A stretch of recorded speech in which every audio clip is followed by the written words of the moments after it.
All right, this is a movie show. This is a movie podcast. Think about movies every night. Oh, this is that movie show. Talking about movies. I love movies. I love thinking about movies. I love talking about movies. I was thinking about movies.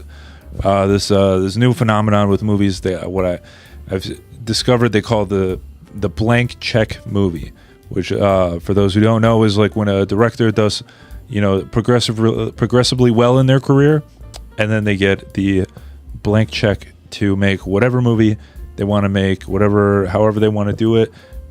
Big budgets, big action scenes, big 9 hours. We're gonna make the movie 9 hours long, and everybody's gonna watch it because they love this director. But usually nobody watches it because those movies are typically ridiculous. Big, something that lives in a guy's brain for most of their life, and then they're always thinking, I want to make this movie one day, and then finally when they have the budget and the accessibility, the ability to make the movie, and then it's very confusing to people. So I want to talk about those because I like some of those movies. The recent example a lot of people have been talking about is Sinners. I actually didn't see Sinners. I know, whatever, but I've heard that's like the exception to it. A lot of people really liked it. It won something in the Oscars. I think did it win Best Picture? I don't know. People loved the Sinners movie. I'm sure it was great, whatever. But going back before that, one that neither performed well critically or box officely was the Ari Aster film Beau Is Afraid. Now, Beau Is Afraid was interesting to me about this movie. It was one of these like 3.5 hour long movies. Ridiculous story all over the place. He wrote it like 10 years. It took him like 10 years to write it or something, and then he was going to make it at one point, but he didn't have the budget, or it wasn't how he wanted to do it. Finally, he had a bunch of successes over his career with the Hereditaries and the Midsummer, and they were like, all right, you're good at this horror thing. Let's give you a movie to make whatever movie you want to make. He made this Beau Is Afraid movie. It had a different name before, and I was reading. He said that he wrote this movie. He called it his. This is a quote from Ari Aster. I'm not making this up. He said that it was what he calls the Jewish Lord of the Rings or something like that. Which in seeing that movie, I don't see how he could have, how you could have gotten that description of the film because there's nothing about the character. I guess that's seemingly Jewish. It's a weird description for the film, but I was very indifferent to it. I guess you could say like the relationship the character has with his mother. He has like an overbearing mother, and he moves out and he moves into the city, but the city is overrun by like a bunch of crazy people, craziness, and he is a man who is afraid of everything. There's kind of notes of like he's very anxious, anxiety. You kind of at least early on in the film, you don't know, is everything going, is this all going on in his head? Is this his own kind of like what they say about Courage the Cowardly Dog? Is he over dramatizing his atmosphere to kind of reveal itself to be like more of a danger than he actually is in? But no, I think for the most part, in watching that film, everything that happens is real within the context of the film and actually happens to him. The story, the narrative is like all over the place. I would say there really isn't much of a narrative at all.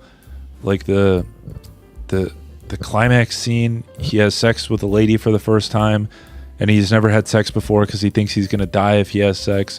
But then he has sex, and then the lady dies, and then it's revealed that the whole point of the movie is his mom died. He has to journey to his mother's home for the funeral, and then he finally gets there. He has sex with this lady, and then it turns out his mom was alive the whole time. And then he has to sail out on this little boat, and then there's a trial. Who they deem him guilty, and then his boat explodes and he drowns, I think. So that's, Ari Aster's experience and how he feels in his mind. The thing is, I don't hate like that these movies were created. I know some people get frustrated with like, why were these guys given a budget? I think that if you have the ability to create abstract art at a major scale like that, I think that like you should be able to do that. Like, I think that I'm glad that Ari Aster made Beau Is Afraid, because it's unlike something you'll ever see in a Marvel movie, that's for sure.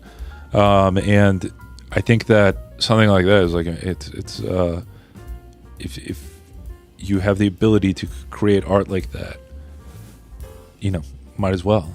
I think it's a good thing. What's another one? The Damien Chazelle. He has huge successes, La La Land, Whiplash, and then he gets given this Babylon movie. This was another movie he'd been working on for years. He dreamed of making this Babylon movie, similar to Beau Is Afraid. There's not really a structured narrative. I think what I like about stories like that is that it does feel more like a real world, because real world doesn't have climax, conclusions. Everything has to be neatly tied up. Like, it does feel like this is just scenes from a true story that aren't crafted in a way to pursue a storyline. But I could see how traditional narrative structure of film, it's like you need to have the rising action, the climax, blah blah blah. But with something like Babylon, there's not really a clear one through storyline. I think as much as I enjoyed it, there's too many characters, too much going on. The character of Manny, who was he was kind of the central character. He was kind of the weaving thread through all the side characters. But you have people like Brad Pitt, Margot Robbie. Everyone kind of has their own plot lines. Very seldom do they intercede, but they all kind of intercede through this Manny character. And all of their storylines kind of end abruptly. Brad Pitt kills himself, and Margot Robbie just disappears, and she dies off screen. But as much as the story is kind of like the story's not really there, I'll say that. I think that the sequences and the scope of work is impressive to a magnitude that you don't really see in film today. Like you watch Avengers Endgame, and you see a big battle scene, 100 guys running towards a bunch of flying aliens, but none of that's real. That was all created digitally, or they just shot individuals, or they shot it on a green screen, and then they kind of stitch it all together. With Babylon, there's scenes of guys like fighting each other and throwing spears at each other, and medics running through, and guys on cameras, and everything had to be set up exactly perfect. And you don't see anything of scale like that anymore. I think I think back to when I saw Ben-Hur, and compared to film today, it's like these sets, they look fake. This is clearly not a real thing, but something about it just looks way more impressive because of the fact that they actually fucking built a thing, and they have 1 million people standing around, and they're actually fighting, and they're actually like risking their lives making this movie. Now it's just like, who cares? Like, you see stuff like that, and it's like you don't feel anything the way that you feel when you're watching something like a Ben-Hur. I got 2 more. Okay, we'll do 2 more. One of them, Killers of the Flower Moon, and this was another recent one from Martin Scorsese. This new Marty movie, I think it's his most recent. I don't think he's done something since then. I wasn't a fan of the movie. It's the Leo character. The movie, I mean, was too long. Same thing with the Irishman. Yeah, I think Scorsese's getting too many of these blank checks. He's getting too many movies where he's like, I'll just make a 4-hour movie about guys, and gangsters talking. That's what he should call his next movie, Gangsters Talking. And it's just 4 hours of just guys slowly walking and explaining weird details to each other. Yeah, I mean, the Killers of the Flower Moon, whatever. I get that it's like it's a story no one's ever told before, and it's an important tale and whatever. But yeah, I mean, it was just it just got too long. It took too long to get to the points. The characters, I didn't really know. The Leo character was like an irredeemable character, but it was presented through. He was the main character. He was kind of like the POV character, and he had no likable qualities. Like you compare that to something like the Wolf of Wall Street, and everybody fucking loved that guy, and he was a bad guy. He's doing bad things, but at least he had aspects of the character that made him likable. Maybe you don't find him likable. I don't care. But the Killers of the Flower Moon character, Leo character, was just a nothing character. I was like, you don't want to root for the guy because he's doing like fucked up things, but also the whole movie is through his POV, and so you're like, why the fuck am I wasting my time watching this character? The wife character, I understand that she was kind of became the POV character towards the end of the movie, but she was very dry. She wasn't reacting to anything. I don't know.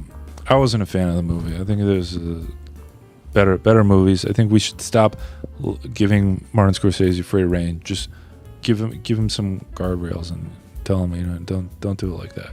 Yeah, the last one. This was the big one, Megalopolis. This was what's his name for Coppola. It was his big dream to make this movie. He'd been working on this movie for 700 years. He wanted to make this movie 700 years ago, and they never let him do it. He was going to do it, and then they didn't. And then I think Christian Bale was going to do it, and then they didn't want to do it. And then finally, he was like, all right, I'm going to sell my wine company so I can. He didn't get a free check. He had to, he had to sell his belongings in order to make this one, which I find kind of admirable. You're risking your financially and your reputation in order to make this film. I think that's quite a feat. And everybody hated it, but I actually didn't mind it. I thought it was kind of cool. It's kind of neat. Like the character, I didn't really understand much of the story. The Adam Driver character, I didn't really understand his motivations or really. Everything was like New Rome.